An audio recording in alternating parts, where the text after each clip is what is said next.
നമസ്കാരം, news prime മലയാളത്തിലേക്ക് സ്വാഗതം. മഹാരാഷ്ട്രയിലെ ലോക്സഭാ തെരഞ്ഞെടുപ്പ് ഫലം പുറത്തു വന്നപ്പോൾ, അതായത് 48-ൽ 30-ലധികം സീറ്റുകൾ വിജയിച്ച് കയറാൻ കഴിഞ്ഞപ്പോൾ മഹാവികാസ് അഘാദി സഖ്യത്തിന് വേണ്ടി ശരത് പവാർ പറഞ്ഞ വാക്കുകൾ ഏറെ ഹിറ്റായിരുന്നു.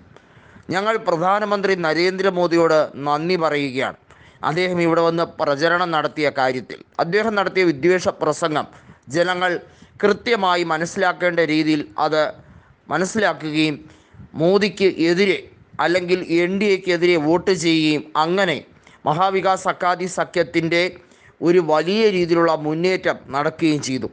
ഇത് ഇനിയും ആവർത്തിക്കാൻ അദ്ദേഹത്തിനോട് പറഞ്ഞിരിക്കുകയാണ് ശരത് പവാർ. അതെ, തീർച്ചയാണ്. ഇതിനകത്ത് രണ്ട് കാര്യങ്ങളാണുള്ളത്. ഒന്ന്, ഇപ്പോൾ ഏറെ വിവാദകരമായിട്ടുള്ള ഒരു വിഷയം മുംബൈയിലെ ഒരു ലോക്സഭാ മണ്ഡലത്തിൽ, അതായത് മുംബൈ നോർത്ത് വെസ്റ്റ് മണ്ഡലത്തിൽ ഉള്ള സംഭവ വികാസങ്ങളാണ്.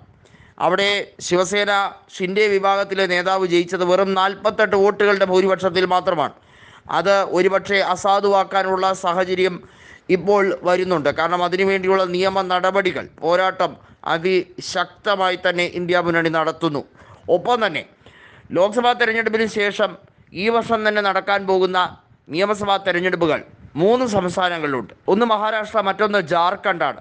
അതായത് ഹേമന്ത് സോറനെ എൻഫോഴ്സ്മെൻറ്റ് ഡയറക്ടറേറ്റിനെ ഉപയോഗിച്ച് വലിയ രീതിയിലുള്ള ഒരു പകപോക്കൽ നടപടിയാണ് BJP നടത്തിയത് എന്ന കൽപ്പന സോറൻ്റെ വാക്കുകൾ ഇപ്പോഴും ആഞ്ഞു മുഴങ്ങുന്ന ജാർഖണ്ഡ്. മറ്റൊന്ന് എന്ന് പറയുന്നത് ഹരിയാനയാണ്.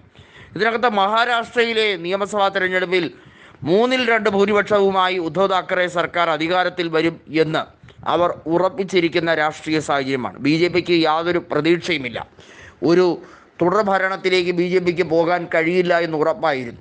നമുക്കറിയാം, 2 കൊല്ലം ഉദ്ധവ് താക്കറെ മുഖ്യമന്ത്രി ആയിരുന്ന സമയത്ത് അദ്ദേഹത്തിൻ്റെ കാലാവധി പൂർത്തിയാകുന്നതിന് മുമ്പ് തന്നെ അദ്ദേഹത്തിനെ തള്ളി താഴെയിടാൻ ശിവസേനയെ പിളർത്തി, അതുപോലെ തന്നെ NCPയെയും പിളർത്തി BJP അവരുടെ ഏറ്റവും മോശമായ രീതിയിൽ നാടകീയ രംഗങ്ങൾ അരങ്ങേറി അതിന് സാക്ഷ്യം വഹിച്ച നാടാണത്.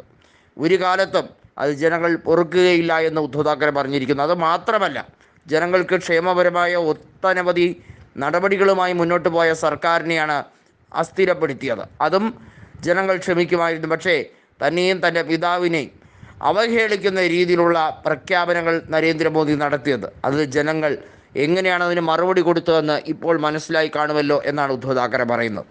മാത്രമല്ല, മഹാരാഷ്ട്രയിൽ മറാത്തികളുടെ വാദം, അവരുടെ ആഗ്രഹം, അവരുടെ ഏറ്റവും വലിയ പ്രതീക്ഷ അതൊക്കെ ശിവസേനയാണ്. ശിവസേനയെ പിളർത്തി കഴിഞ്ഞു എന്ന് വിചാരിച്ച് ഒരു രീതിയിലും ഉദ്ധവ് വിഭാഗം ഒരു നഷ്ടവും സഹിക്കേണ്ടി വരില്ല. കാരണം ഒരു വൻമരത്തിൽ നിന്ന് 4-5 ഇലകൾ പൊഴിയുന്ന അവസ്ഥ മാത്രമാണ് ഇപ്പോൾ ശിവസേനയ്ക്ക് ഉണ്ടായതെന്ന് ഉദ്ധവ് താക്കറെയും സഞ്ജയ് റാവത്തും ഒരു ഭയവും കൂടാതെ, ഒരു ആശങ്കയും കൂടാതെ പറയുന്നത് അതുകൊണ്ടാണ്. ഷിൻഡെക്ക് കൃത്യമായി ഇപ്പോൾ മനസ്സിലായി കഴിഞ്ഞിരിക്കുന്നു യഥാർത്ഥ ശിവസേന ആരാണ് എന്നുള്ളത്.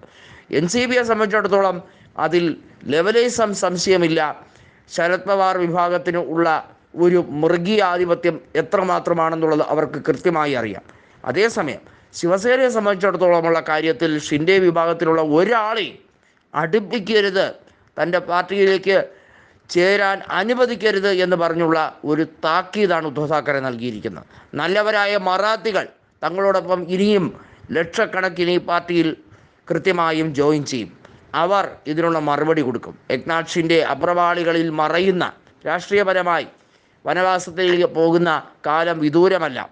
ശിവസേനയുടെ യാഥാർത്ഥ്യം എന്താണ് എന്നുള്ളത് നിങ്ങൾ കാത്തിരുന്ന് കാണാൻ പോകുന്നതേ ഉള്ളൂ എന്ന് ഉദ്ധവ് താക്കറെ അതുകൊണ്ടാണ് വീണ്ടും പറയുന്നത്.